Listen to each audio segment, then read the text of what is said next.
오늘은 서신의 마지막 책인 유다서로 들어왔습니다. 이제 신구약 성경의 가장 마지막의 요한계시록 한 권을 남겨놓고 오늘 유다서에 들어왔습니다.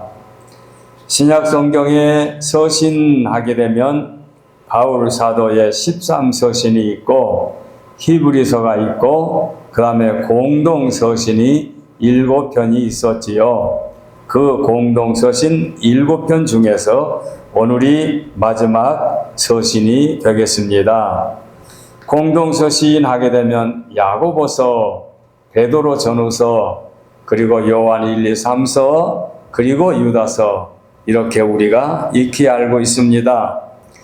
베드로와 요한은 우리가 잘 알지요. 예수님의 12제자 중에 특별한 사랑을 받는 그런 제자들이었지요. 베드로 예수님의 수제자, 요한 사도 예수님의 사랑받은 제자. 그래서 베드로, 요한 또는 야고보, 안드레, 네 형제 그 제자들은 특별한 사랑을 받은 자들인데 베드로 전후서, 요한 1, 2, 3서를 중간에 놓고 처음에 공동서신 처음에 야고보서가 있고 마지막에 유다서가 있습니다. 자, 야고보가 누구라고 했습니까? 예수님의 가정의 동생뻘 되는 분이다. 동생이라 표현한 것은 마리아가 낳은 아들이라 그 이야기지요. 그러니까 예수님을 동정녀로 탄생시켜 장남으로 태어났는데 요셉과 결혼한 다음에 태어난 아들 중에 하나가 야고보다 이렇게 말할 수가 있겠습니다. 그리고 오늘 본문에 유다서를 기록한 유다도 마리아의 아들입니다. 그러니까 야고보의 형제가 되는 거지요. 그래서 그 공동서신을 보게 되면 참 마음이 참 여린 생각이 듭니다. 예수님의 젖동생 야고보가 기록된 서신이 첫 번째 있고 베드로 사도가 기록된 2편의 서신이 들어있고 특별한 사랑을 받은 요한 사도의 세 서신이 들어있고 그 다음에 마지막에 또 예수님의 동생 유다가 기록했다. 그러니 예수님의 특별한 좀 인연 있는 제자들과 형제들이 기록한 공동서신이었다. 이렇게 말씀을 드릴 수 있습니다. 우리가 어떤 일을 하게 되면 마감이 굉장히 중요하지요. 마지막 끝맺음이 중요하지 않습니까? 글을 쓰는 것도 땅을 파는 일도 어느 미장하는 분들의 그 벽을 바르는 일도 심지어 어떤 일들이든지 마지막을 깨끗하게 정리하게 되면 그것이 중요하지요. 그래서 실력 있는 목사님들이 많은 사람들 가운데서 설교하게 되면 서론이 있고 본론이 있는데 마지막 부분에 가서 중요한 핵심을 말하기 때문에 본론을 요약하든지 중요한 핵심을 말하든지 하기 때문에 어떤 분들은 가만히 있다가 마지막 설교를 결론할 때에 그 결론을 메모하는 그런 분도 계신 것을 제가 알고 있습니다. 그렇다면은 서신 중에서 유다서도 굉장히 중요한 서신이다. 이렇게 말씀을 드리겠는데 그런데 제가 여러분에게 유다서가 어떤 책입니까? 라고 질문한다면 여러분은 어느 정도로 답변을 드리겠습니까? 자, 여러분이 스스로 한번 생각해 보십시오. 공동서신의 마지막 책이라면서요. 유다가 기록한 서신이라면서요. 유다는 예수님의 동생 중에 한 분이라면서요. 지금 제가 드린 말씀이 이런 정도의 말씀입니다. 그런데 보다 더 중요한 것은 그러면 유다서의 말씀 속에 내용이 무엇이냐? 이게 중요하지 않겠습니까? 그래서 오늘 우리는 유다서에 기록된 내용을 우리가 말씀드리려고 합니다. 자, 유다라는 동생은 역시 예수님과 한 가정에서 자라날 때에 예수님을 자기 형님 정도로 생각하고 함께 자라났습니다.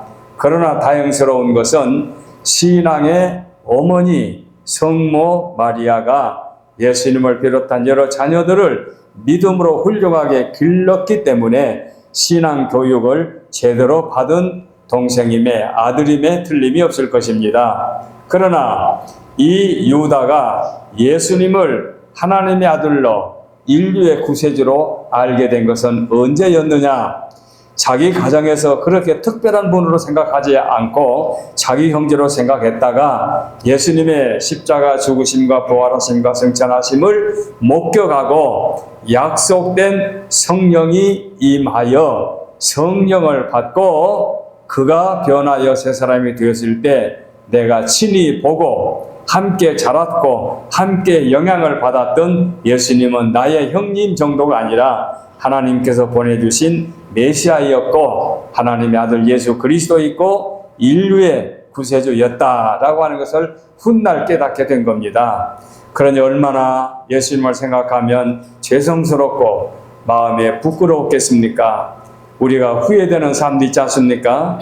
부모님의 사랑을 받고 함께 살 때는 부모님의 존재를 몰랐다가 부모님의 세상을 떠나게 되면 그 떠난 다음에 부모님들이 자식들에게 사랑하고 희생해 준 그 모습들을 생각하며 자녀들이 뉘우치고 그리고 괴로워하고 어들은 자녀들은 부모님의 무덤에서 3년 동안 움막을 지어놓고 그 부모님을 기념하는 그런 경우도 우리가 볼 수 있죠. 그런 식으로 오늘 유다도 예수님이 승천하신 다음에 매우 예수님을 향해서 죄송스러운 마음을 금하지 않았을 것입니다. 자, 그러면 그런 마음을 갖고 유다서를 기록했는데 유다서의 내용이 뭔지 오늘 잘 들어보시고 아하, 유다서가 이런 책이구나 하는 것을 알게 되면 아마 우리 신앙생활에 그리고 하나님의 말씀을 접할 때 설교를 들을 때 굉장히 우리에게 유익이 될 줄로 압니다. 그래서 오늘도 유다서를 세 대제로 나눠서 첫째는 유다가 이 서신을 쓰게 된 동기를 1대지로 간략하게 설명해 드리고 2대지는 이 본문 속에서 유다가 경계하라고 하는 적그리스도, 유다가 조심하라고 하는 이단, 영지주의, 그 시대에 교회를 파괴시키는 그런 집단을 경계하라고 하는 말씀을 자세히 오늘 본문에 보여준 대로 말씀을 드리고 마지막 부분에 가서 그러므로 너희들은 이런 믿음을 지켜 나아가라 하는 말씀으로 세 번째 대지로 말씀을 마무리하도록 하겠습니다. 자, 그러면 첫째, 유다가 붓을 둔 이유를, 이 서신을 쓰게 된 이유를 말씀해 드립니다. 본문을 우리가 17절부터 보았습니다마는 유다가 본서를 기록하게 된 동기가 1절로 4절에 기록되어 있습니다. 자, 송신자 또는 발신자, 제가 이렇게 같은 말을 사용했지요. 이 편지를 쓴 자가 유다라 이 말이죠. 근데 오늘 성경을 보게 되면 1절에 예수 그리스도의 종이요, 예수 그리스도의 종이요, 예수님의 동생이요 이렇게 말하지 않고 예수 그리스도의 종이요 야고보의 형제인, 여기 야고보는 앞서 공동서신 야고보서를 기록한 야고보의 형제인 유다는, 예수님의 종 야고보의 형제 유다는 편지 쓴 자가 자기를 그렇게 소개했습니다. 부르심을 받은 자들은 저와 여러분을 포함한 예수 그리스도의 이름으로 구원받은 자들입니다. 부르심을 받은 자, 곧 하나님 아버지 안에서 사랑을 얻고 예수 그리스도를 위하여 지키심을 받은 자들에게 편지한다. 그러니까 택함을 받은 하나님의 거룩한 자녀들, 예수 그리스도의 보호심을 받는 그런 자들에게 이 서신을 쓴다. 그리고 2절에 긍휼과 평강과 사랑이 너희에게 더욱 많을지어다. 편지이기 때문에 문안 인사를 하지요. 그동안 평안하셨습니까? 그동안 강건하시기를 바랍니다. 이런 식으로 긍휼과 평강과 사랑이 너희에게 더욱 많을지어다 하고 서신을 시작합니다. 1, 2절 말씀에. 그리고 3절 말씀에 보니까 사랑하는 자들아, 우리가 일반으로 받은 구원에 관하여 내가 너희에게 편지하려는 생각이 간절하던 차에 성도에게 단번에 주신 믿음의 도를 위하여 힘써 싸우라는 편지로 너희를 구원하여야 할 필요를 느꼈다. 이 한 절 속에 굉장히 의미가 깊은 그런 의미가 몇 가지 들어있습니다. 자, 사랑하는 자들아 하는 말은 이제 수신자를 부르는 말이죠. 우리를 포함한 모든 그리스도인들, 우리가 일반으로 받은 구원, 우리가 구원받은 것은 일반적으로 누구에나 똑같이 예외 없이 각자 자기들의 공력으로 구원받은 것이 아니라 누구나 다 똑같이 구원은 균일하지요. 그 구원이 무엇입니까? 단번에 믿음을 주신 그 믿음으로 구원을 받습니다. 그 믿음이 예수 그리스도를 믿는 믿음입니다. 그래서 오늘 본문에 보니까 일반으로 받은 구원에 관하여 우리 모든 예수 이름으로 구원함을 받는 것, 구원을 말하는 거지요. 내가 너희에게 편지하려는 생각이 간절하던 차에, 그러니까 유다가 펜을 들어서 편지하려고 할 때는 우리의 구원이 참 대단한 거다, 예수님을 통하여 구원받은 구원의 가치가 뭐다라고 하는 것을 이제 편지로 쓰려고, 구원론에 관하여, 구원에 관하여 편지를 쓰려고 준비를 하고 있던 차에 성도에게 단번에 주신 믿음에도 아까 위에서 말씀드린 대로 믿음으로 구원받은 우리에게 단번, 딱 한 번 예수님의 죽으심으로 말미암아 구원을 허락해 주셨는데, 그 단번에 주신 믿음의 도를 위하여 힘써 싸우라, 대항하여 싸우라, 맞서 싸우라, 힘써 싸우라는 편지로 너희에게 구원하여야 할 필요를 느끼고 이 편지를 쓴다. 이것이 부설된 이유입니다. 그러니까 유다가 사랑하는 성도들에게 편지하게 된 동기는 본래는 구원론에 관하여 편지를 쓸까 하고 부설 들었는데, 그것보다도 적그리스도, 이단, 영지주의, 잘못된 그런 사람들이 교회에 와서 교회를 파괴시키고 교회를 어지럽게 하기 때문에 그들을 경계하게 하기 위하여 이 편지를 쓴다. 이것이 부설된 이유입니다. 자, 여기까지는 간단하죠? 자, 그러면 이제 두 번째입니다. 두 번째가 중요합니다. 두 번째가 굉장히 중요한데, 중요하다기보다도 서신 중에서 조금 생소합니다. 그래서 이단들의 특징과 결말을 아울러서 말씀을 드리겠습니다. 자, 이단 적그리스도, 이단의 특징이 무엇이고 그 결말이 무엇인가, 이 말씀이 오늘 거의 본문의 대다수를 차지하게 됩니다. 아까 우리가 읽었던 말씀 속에도 보니까, 자, 아까 17절에 사랑하는 자들아 너희는 우리 주 예수 그리스도의 사도들이 미리 한 말을 기억하라 해놓고 난 다음에 그 다음 절에 그들이 너희에게 말하기를 마지막 때에 자기의 경건하지 않는 정욕대로 행하고, 이단들은 자기의 정욕대로 행하고 조롱하는 자들이 있으리라 하면서 그 다음 절에 분열을 일으키며 육에 속한 자며 성령이 없는 자라, 이렇게 이단들이 이런 자들이라고 말하지 않습니까? 근데 이 말씀이 4절부터 이어집니다. 그래서 이단들의 특징을 이제 이 말씀을 제가 정리해서 말씀을 드리겠는데, 유다는 다른 분 같지 않고 아마 그 당시에 많은 지식을 갖고 있었던 분 것 같아요. 물론 신구약 성경은 말할 것도 없고 외경까지도 상당히 조예가 깊었던 것 같습니다.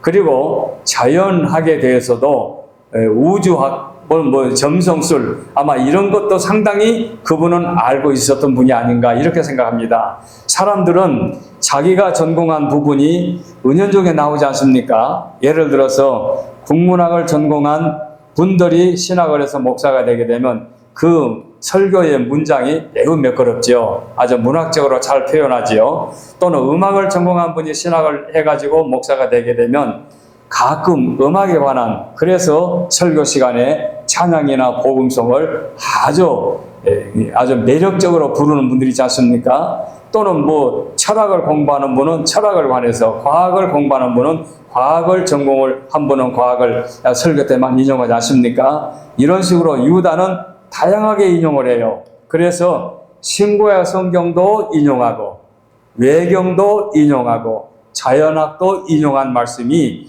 그 이단을 향해서 이단은 이런 분이다 하고 설명하는 그 내용이 나와요. 자, 그러면 어떻게 나오느냐? 4절 말씀을 일단 보겠습니다. 이는 가만히 들어온 사람, 교회 안에 비밀리 가만히 들어온다. 실제로 서울에서 몇 해 전에 젊은 청년들이 수백 명이 모아가지고 아주 서울 시내에서 젊은 자들을 향하여 사역하는 목사님으로 이름 있는 목사님이 계셨는데, 이단에 속해 있는 젊은 여인들이 내가 저 교회 목사를 거꾸로 드려야 되겠다 하고 나서 예쁘게 단장을 하고 그 교회에 등록을 했습니다. 젊은 여인이 등록을 해가지고 열심히 교회를 나갑니다. 헌금도 정성을 하고 주일도 열심히 빠지지 않고, 그 다음에 설교도 귀 기울여 듣고, 설교 끝난 다음에 목사님 오늘 은혜를 많이 받았습니다. 오늘 이러이러한 말씀으로 제가 큰 은혜를 도전을 받았습니다. 이렇게 해서 마음을 산 다음에 쏙 빼놓은 다음에 목사님을 이성으로 거꾸로 드리게 됩니다. 그래 결국은 목사가 그 여자에게 넘어져서 그 교회에서 쫓겨나가지고 그 교단 노회가 큰 소란을 일으켰던 그런 교회가 있지요. 제가 이렇게만 말해도 아마 아신 분들은 아실 분이 계실 겁니다. 이런 식으로 이단이 가만히 몰래 자기 신분을 속이고 들어오는, 그래서 한국도 진정으로 나라를 사랑하는 분은 처음부터 떳떳하게 나는 이러이러한 생각을 갖고 나라 일을 하겠다 하는데, 그렇지 않는 사람들은 자기들의 이익을 위한다면은, 심지어 북한 사람들의 그 어느 이익을 위해 준다면은 교회 국민들을 속여가지고 처음에는 은근하게 권세를 잡을 때까지 잡아가지고 그 다음에 자기의 본심을 드러내는 경우 있지 않습니까? 사탄의 수법이 그랬다는 얘기예요. 가만히 들어와서 교회를 어지럽게 합니다. 그들은 예적부터 이 판결을 받기로 미리 기록한 자니 경건치 아니하여 우리 하나님의 은혜를 도리어 방탕한 것으로 바꿨다. 경건한 것을 방탕한 것으로 바꿨다. 그리고 마지막 부분에 우리 주 예수 그리스도를 부인하는 자다. 가장 중요한 것은 예수 그리스도를 부인하는 자. 그러니까 바울 사도가 적그리스도라고 말했죠. 이단, 심지어는 요한 사도 같은 분이 공중 모욕탕에 들어갔는데 이단의 괴수가 모욕으로 돌았는데 이 요한 사도가 모욕하지 않고 밖으로 나오면서, 여러분 이단의 괴수가 제 모욕탕에 들어있으니까 그 모욕탕이 허물어질지 모르니까 빨리 나오시오. 뭐 이런 식으로 이단을 무서워하는 그런 그 요한의 말씀도 지난번에 얼마 전에 말씀드린 기억이 나죠. 이런 식으로 예수 그리스도를 부인하는 자다. 4절 말씀에 이렇게 가만히 들어와서 은혜를 방탕한 것으로 바꾸고 그리스도를 부정한 자다. 그 다음에 조금 내려가서 8절 말씀 보게 되면, 그러한데 꿈꾸는 이 사람들은 그같이 육체를 더럽히며 권위를 없인 여기며 영광을 비방한다. 꿈꾸는 자, 내가 지난밤에 꿈을 꿨는데 하나님께서 나에게 이렇게 지시해 줬다. 뭐 이런 식으로 자기는 황홀경에 계시를 받는다, 지시를 받는다 하면서 그 종교적 황홀 상태의 꿈을 꾸는 것을 성도들에게 유혹시키면서, 그러면서 탈선하는 그와 같은 경우를 말하고 있지요. 그래서 육체를 더럽히고 권위, 질서를 파괴시키는 것은, 교회는 또 교회로서 법이 있지 않습니까? 교회 헌법이 있고 규칙이 있고 회칙이 있고 총회 헌법이 있고 그 법을 준수해 나가야 그 범위 내에서 건전하게 성장하게 되는데, 그 법을 파괴시키는 것은 이단의 수법이지요. 그래서 질서를 파괴시킨다 하는 그런 이단의 특성을 보여주고 있습니다. 그런데 정리해 보니까 신약 성경을 가지고도 인용을 했어요.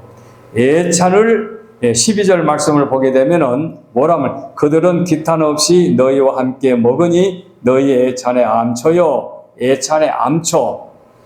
초대교회는 성도들이 먼저 모이면은 예수님을 기념하여 꼭 성만찬을 그에게 했습니다. 아주 성스럽게. 그때는 오늘날처럼 그렇게 떡을 하나 작게 쪼개고 그 다음에 포도즙을 그렇게 잔에다가 담아가지고 먹는 것이 아니라 그냥 빵 덩어리를 가지고 찢어 먹는데, 배고프다고 많이 먹는 사람, 이건 예수님의 몸을 기념하는 행위가 아니지 않습니까?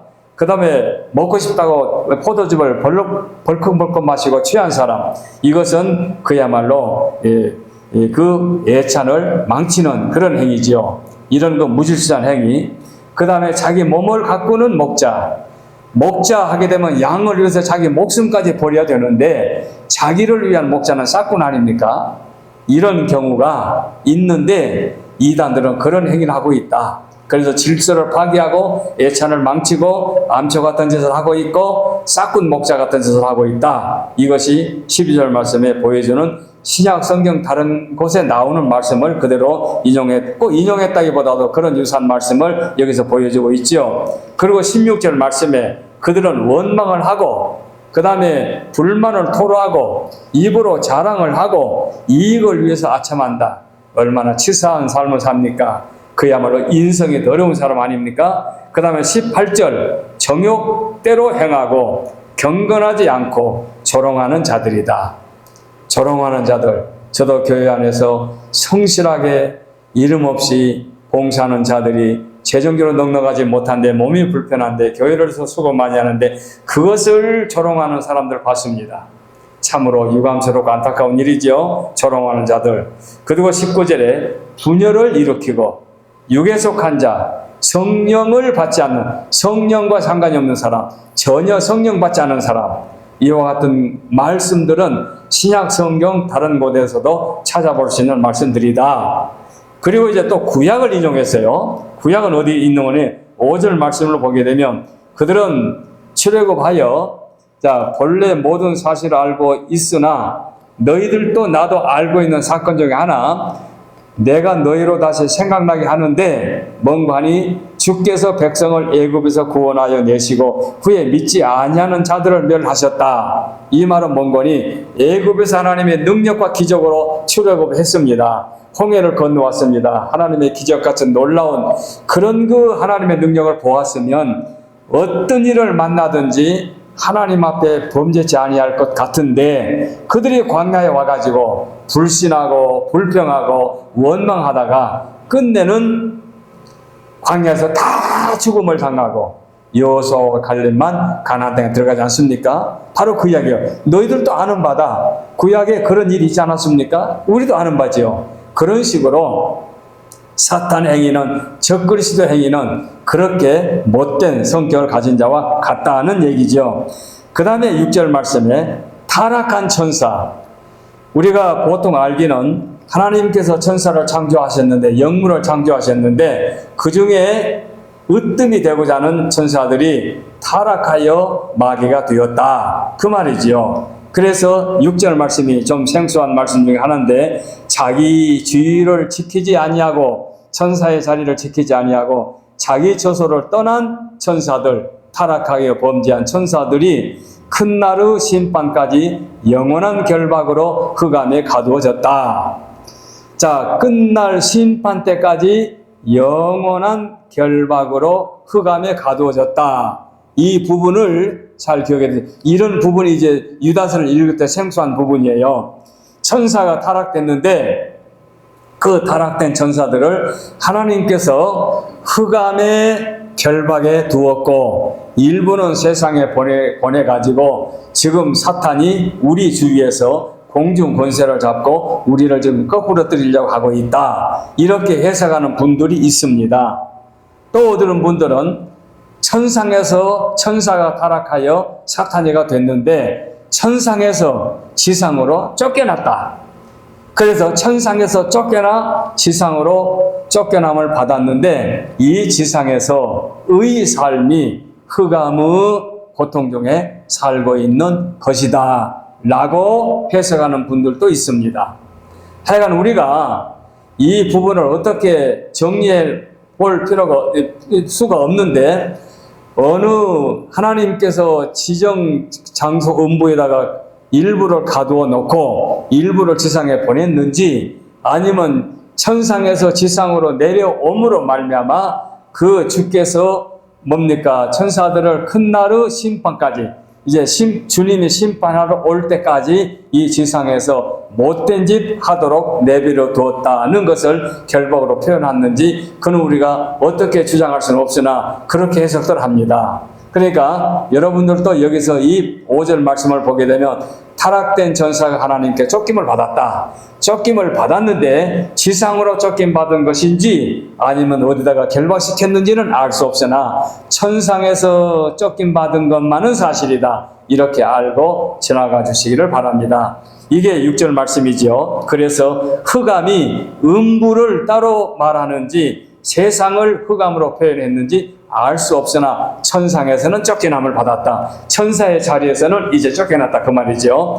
이렇게 말씀을 드리고 그 다음에 또 7절 말씀도 구약의 말씀을 인용한 거죠. 소돔과 고모라가 그 이웃 도시들 고모라와 그 이웃 도시들도 그들과 같은 행동으로 음란하여 다른 육체를 따라가다가 영원한 불의 형벌을 받음으로 거울이 되었다. 소돔과 고모라를 비롯한 그 시대에 타락된 사람들이 하나님 앞에 심판을 받고 멸망을 받은 내용이 곧 구약의 말씀을 인용한 말씀이라 그 말이죠. 그 다음에 11절 말씀도 구약의 말씀을 인용합니다. 자, 화 있을진저 이 사람들이요 가인의 길에 행하였으며 싹을 위하여 발람의 어그러진 길로 몰려갔으며 고라의 패역을 따라 멸망을 받았다. 여기 이 한 절 속에 세 경우를 말합니다. 가인은 누굽니까? 동생을 잡아 죽이는 살인자지요. 이 적그리스도는 이런 자와 같다는 얘기죠. 또 발람은 발락 왕의 뇌물을 받고 이스라엘 백성들을 저주하라고 하는, 그래서 타락된 뇌물 때문에 자기의 신분을 변질시키는 그런 못된 타락된 그런 선지자였지요. 그 다음에 고라는 그 광야에 나와가지고 반역을 일삼다가 땅이 갈라져서 고라의 일당이 땅에 갈라진 땅으로 내려가서 죽임을 당했다. 그래서 살인자, 뇌물 때문에 변질된 자, 반역된 자, 이와 같은 자들을 11절에서 구약의 말씀을 인용해서 말씀하고 있습니다. 그 다음에 우리가 또 생소한 것이 9절 말씀에 와서 보게 되면 그 9절에 뭐라 나오는지 한번 성경을 보면서 설명하겠습니다. 천사장 미가엘이 모세의 시체에 관하여 마귀와 다투어 변론할 때에 감히 비방하는 판결을 내리지 못하고 다만 말하되 주께서 너를 꾸짖으기를 원하노라 하였거늘. 자, 이 말씀도 우리가 알고 보면 아무것도 아닙니다. 이 말씀은 성경 다른 데에 나오는 말씀이 아니라 외경의 말씀을 인용한 것입니다. 그러면 전혀 성경에 근거 없느냐? 그건 아닙니다. 신명기 마지막 장에 보게 되면은 모세가 세상을 떠납니다. 120세. 근데 그때에 눈도 밝고 산에 오를 정도로 기록도 쇠하지 않았습니다. 그런데 120세가 되는데 느보산에서 하나님께서 모세를 부르시는데 그 느보산 여리고 맞은편 느보산 꼭대기로 올라갑니다. 비스가 산에 올라가서 가나안 땅을 바라보는데 그 하나님께서 모세의 영혼을 부르십니다. 이제 모세가 죽는 순간입니다. 그러게 죽게 되는데, 그런데 그 신명기 마지막 장 32장의 말씀을 보게 되면은 그렇게 죽게 되었고 모세의 시체는 하나님께서 숨겨버림으로 이 땅에서 찾을 수가 없다고 나와요. 그러니까 신명기 마지막 장에 그렇게 나와요.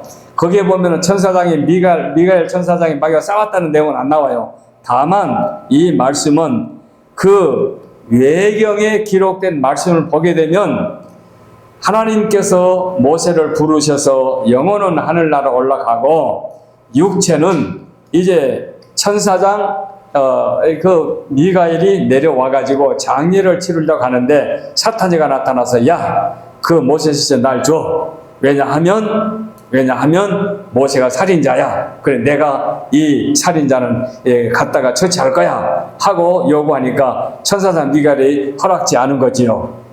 그런데 여기도 성경에 기록되지 않는 외경이기 때문에 이건 추측에 불과합니다만은 왜 사탄이가 모세의 시체를 요구했을까?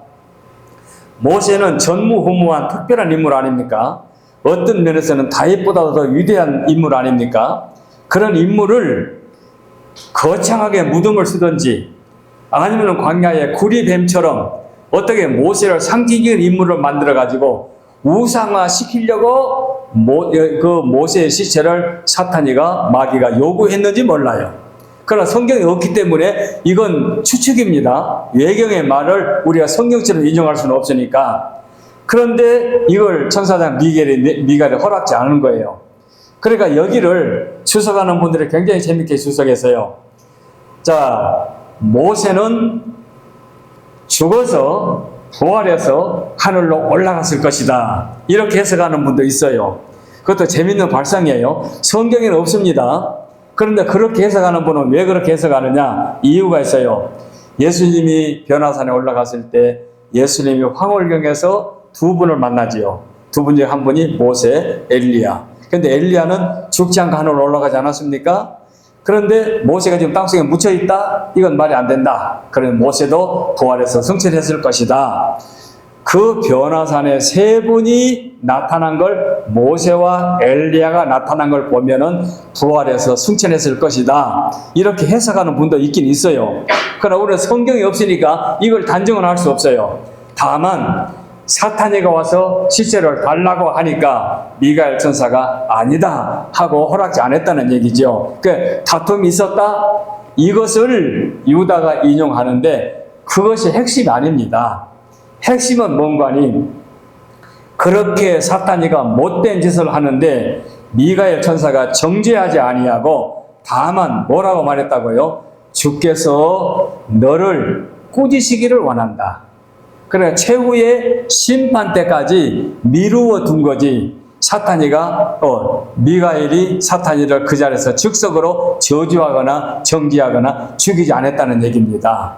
그러니까 적그리스도, 이단 또는 영주주의, 그와 같은 교회를 파괴시키는 자들이 그 즉석에서 죽는 경우도 있겠지만 심판 때까지 미루어질 수도 있으니 오늘 이 미가엘이 모세의 시체를 가지고 사탄과 싸우는 그 싸움의 과정에서 싸우는 과정, 모세의 시체가 포인트가 아니라 주께서 너를 꾸짖으시기를 원한다는 말 인용하는 그 말씀을 유다가 이 말씀 속에 기록했다. 이렇게 우리가 정리할 수가 있고, 또 한 가지, 그러면 유다라고 하는 신실한 이 성경 저자는 이 정경을 기록할 때 왜 외경을 가지고 인용했습니까? 이렇게 질문한 분도 있겠지요. 그래서 거기도 학자들이 말하기를 외경도 외경이지만 그때에 전에 오는 전설도 그와 같은 내용이 있었을 것이다 라고 말하는데, 저는 그거 중요하게 얘기하지 않습니다. 우리가 설교할 때에 뭐 명심보감도 인용하고 공자의 말도 인용하고 뭐 톨스토이 무슨 말도 인용하고 또는 뭐 불교의 경전도 인용하지 않습니까? 그것이 경전이기 때문에 설교 때 인용하는 것이 아니라 그런 말씀도 있다라고 소개하는 것처럼 유다도 외경을 정경처럼 성경처럼 인정하기 때문에 인용한 것이 아니라 주께서 너를 꾸짖으시기를 원한다. 그 말씀을 인용하려고 오늘 이 말씀을 사용했다라고 우리가 해석하면 됩니다. 자, 그 다음에 이제 또 14절에 내려가 보면은 에녹의 아담의 7대손 에녹이 이렇게 나옵니다. 아담의 7대손 에녹이라고 표현한 말씀은, 자, 창세기에 보게 되면 아담과 하와가 가인을 낳고 셋이 뭡니까? 셋입니까? 아벨이지. 아벨이 세상을 떠나니까 셋이 태어나지요. 그런데 거기서 두 갈래로 나눠지게 되고 셋의 후예가 나눠지게 되고 가인의 후손이 나눠지게 되는데, 가인의 아들이 에녹이 나와요. 그 에녹은 오늘 본문의 에녹과 다르다는 얘기예요. 오늘 본문은 누군가니 아담의 7대손 에녹이다. 여기는 그렇게 해서 노아로 이어져서 아브라함으로 이어지는 그 계통의 에녹. 그러니까 에녹이라는 이름은 가인의 아들도 에녹이 있는데 그 에녹과 다른 그 셋의 후예로 에녹이다 그 말이에요. 그러고 나서 보니까, 자, 아담의 7대손 에녹이 이 사람들에 대하여도 애언하여 이르되 보라, 주께서 그 수많은 거룩한 자와 함께 임하셨나니 이는 무사람을 심판하사 모든 경건하지 않는 자가 경건하지 않게 행한 모든 경건하지 않는 일과 또 경건하지 않는 죄인들을 주를 거슬려 모든 완악한 말로 말미암아 그들을 정죄하려 하심이 하였느니라. 이렇게 나오는데요. 이 말씀은 굉장히 어렵게 번역됐어요. 이 말씀은 오늘 주보 1면에다가 제가 옮겨놨습니다. 새 번역으로 왔는데 그 주보를 보시면은 보아라, 주께서 수만 명이나 되는 거룩한 천사들을 거느리고 오셨으니 이것은 모든 사람을 심판하시고 모든 불경건한 자들이 저지른 온갖 불경건한 행실과 또 불경건한 죄인들이 주님을 거슬러서 말한 모든 거친 말을 들추어내서 그들을 단죄하시려는 것이다. 이 말씀을 그 개정 성경은 아까 제가 읽었던 그런 어려운 말로 이제 번역을 해 놓았는데 이 말씀이 에녹이 예언한 말이다. 그래서 우리는 에녹은 아담의 7대손 정도로 365세에 죽지 않고 하늘로 들림을 받은 그런 그 조상의 한 분이다.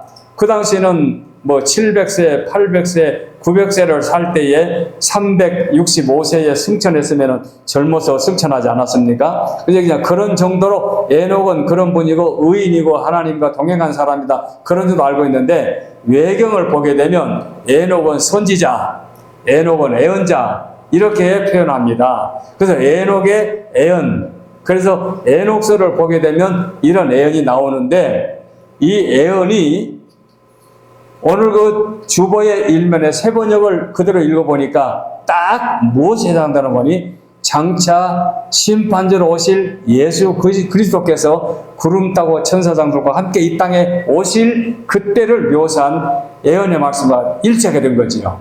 그래서 이 말씀을 오늘 유다가 오늘 본문에서 인용하는데 바로 에녹이 예언자 또는 선지자로 외경에 기록되어 있는데 에녹의 예언서에 보면 이런 말씀이 있다 라고 생각하고, 자 그렇게 아시고 에녹이 이런 예언을 했다 라고 하면 그 예언은 6,000년 전에 에녹이